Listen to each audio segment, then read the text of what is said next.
Hey guys, before we start this video, I want to tell you guys that Friday afternoon I will be streaming with one of my bestest friends in the whole world, Tyler, on launch day for Red Dead Redemption 2. If it wasn't for him, I would not be able to do this. This is going to be a huge stream for me and him. It would be nice if you guys can come by and share your support for us. I'll be leaving my mixed name and his mixed name down below. I want to thank him again for this. This is an amazing time because this is going to be one of the, to me, the biggest Rockstar games we ever released, and we'll have the chance to stream it Friday because of him. I thank him a million times for this. Tyler, if you're watching this, thank you, man. Anyway, to the video. So me and Tyler played the Fallout 76 beta last night from 7 to 11. I can't really play it right now because the servers are closed, and they're going to be released again tonight at 7.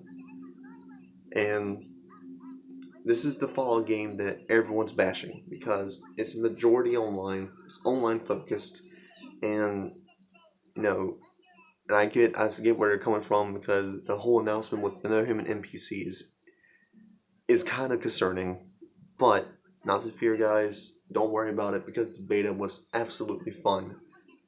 Playing this game with a friend brings a whole new experience to Fallout that I never had. Because you're used to exploring alone. Now you can explore up to 4 people of your, like 4 of your friends. That's fun.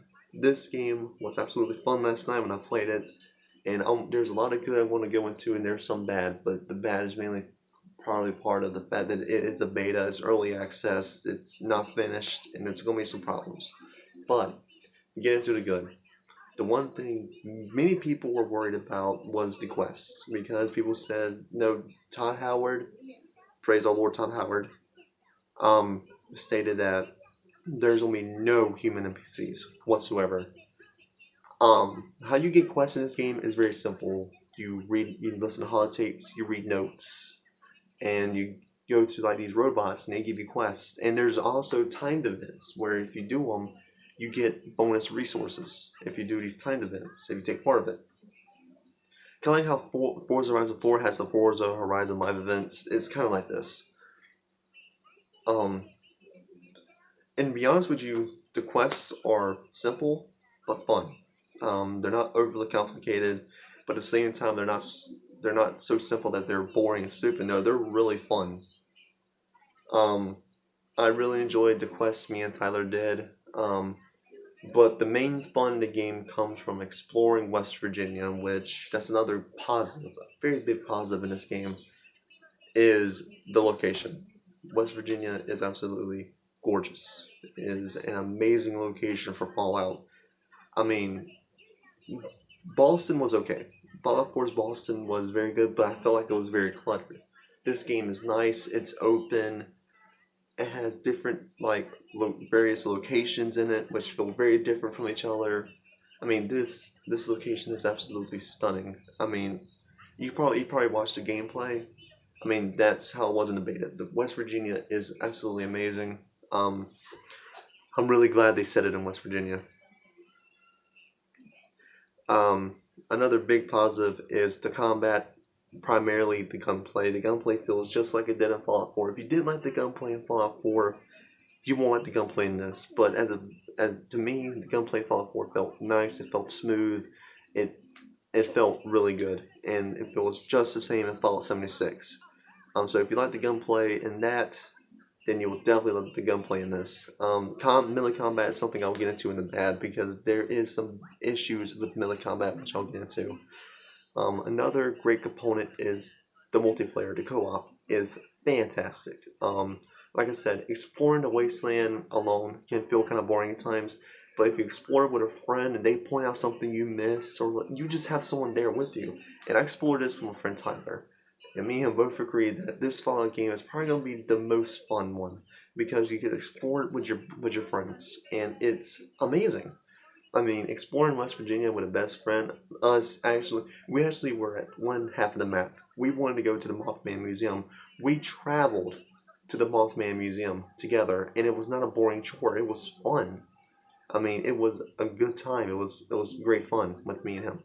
Another thing which I loved about playing this with my friend Tyler is exploring different situations that you would get to see, that you only get to see by yourself if you're playing by yourself. But A great example was me and Tyler on our way to the Mothman Museum found a campground with cabins. I went in one cabin, he went into another. We were looking for food and resources like for our camp, looking for water, and looking for weapons. While we were doing that, I had my radio on. The West Virginia song from the trailer was playing on my radio, which I love that song. And I'm glad it's in the game. I heard a woman screaming. I turned off my radio and I'm like, Tyler, did you hear that? He's like, what do you mean? As soon as I said that, it happened again. The woman screamed very loud. And he's like, I heard that too. Let's go explore it. As soon as we were about to leave our cabins, the cabin started shaking. We didn't know what the hell was going on, and the pictures were spinning on the wall. And we were sitting there confused, and it was kind of terrifying, but at the same time, it was exhilarating and fun. And once the cat started shaking, like stopped shaking, the woman screamed again, and it stopped. That was fun, and we thought it was like a boss coming, like the Mothman was coming for us, but no, it was just part of the lore. It happens at random. Because when I read a note from one of the cabins, it says that the cabin was believed to be haunted, and that strange things would happen on these campgrounds, which was fucking amazing. I mean, that's another good thing, is the lore. Every time you read a note, every time you listen to a holotape, there's always a great story behind them. And it's so cool. Anytime you enter a house or enter any part of the area, there's always going to be something to listen to or something to read that gives you backstory on what happened there. Because there is no human NPCs to tell you, so you have to read it and listen to it. Which is less effective than a human telling you it, I will have to admit.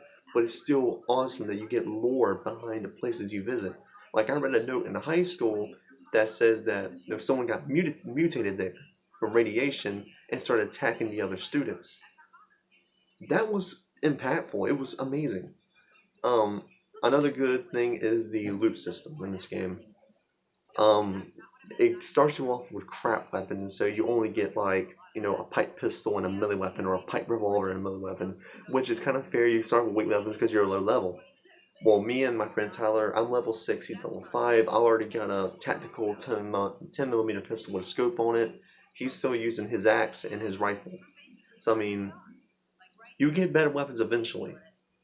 Um, there's a new thing they added called government aid supply drops, where if you find a holotape requesting one, you can request it. You have to run to the location and wait for your supply drop, and they give you supplies like a stim pack, food, water, weapons, ammo, all that, which I think is a nice addition. But it feels kind of lazy, but at the same time, it's kind of hard work finding those things and then putting it into a computer and tracking it down because those places are heavily reinforced. Um, Another great thing about the game is honestly, if I had to say it, is probably the way it's less buggy than anything I've ever played beta wise. I mean, I haven't had it crash on me. And I'm sorry, I paused. I was like, I had it on top of my head, then it went away for a second, but the beta didn't crash on me. And this is a Bethesda title. These things are known for crashing, bugging, everything. Yes, this thing has its fair share of glitches, which I will get to in a bad, but I didn't crash on me once. It didn't freeze on me once. I mean, the most problems we had was mainly frame rate issues, and that's probably due to the fact that it's online and it's a beta. But I didn't have it crash, and I thought it was amazing for a Bethesda title and it being an early access beta. That's amazing, and I applaud Bethesda for this. They made a stable beta that hasn't crashed on me, and I think it's due to the fact that they're not leaving the servers open 24/7. What they're doing is they're having everyone on at once from 7 to like 11 each day. They're closing it down to do server fixes, maintenance and bug fixes and all that, getting feedback from the players. And other than the fact that no, there are some frame rate issues, there are some bugs and glitches. I mean, that's it. That's everything that's in the game. Anyway, there's a lot of good in this, but there's some bad, and I'll... Oh wait, there's another good thing. There's survival in this. You have to eat and you have to drink water. If you don't eat or don't drink, you'll be heavily affected by it. You'll lose your stamina and you'll lose your action points. Which I think is a brilliant thing because Fallout's always been known for survival, and the only way you do that is play like hardcore, where you have to drink water. I think this is a great because you have to repair your weapons. You have to drink and you have to eat. You have to sleep. I mean that's brilliant. It just makes it feel like you're actually in a survival situation. That's pretty fun. Another good thing is the enemy variants. I forgot about the enemy variants. Even though there's no raiders and there's no factions anymore, you still get your typical rad roaches. They added new ticks. They added folklore monsters. We fought the Winnebago, I think it's what it's called, in a cave. Just out of random, we wanted to explore a cave. We found one. It was amazing. And there's the Mothman in here. I mean, it's kind of like Assassin's Creed Odyssey with like its legendary monster fights with the Minotaur, the Cyclops, and Medusa, but it's in Fallout, and it's really cool. And I personally enjoyed that. And they added some new enemies like the ticks. And ticks are fucking annoying. There's radiated wolves now, which they're okay, but there's a lot of enemy variants. So if you're worried about not being able to fight a lot of stuff, there are a lot of enemy variants in the game. I mean, they still have the ghouls. They added new things called scorchers, which are like ghouls but on fire, and they shoot weapons and have melee weapons, and they're fucking creepy. I mean, that's pretty cool. Um, that's pretty much all the good I can think of for now, but I want to get into the bad.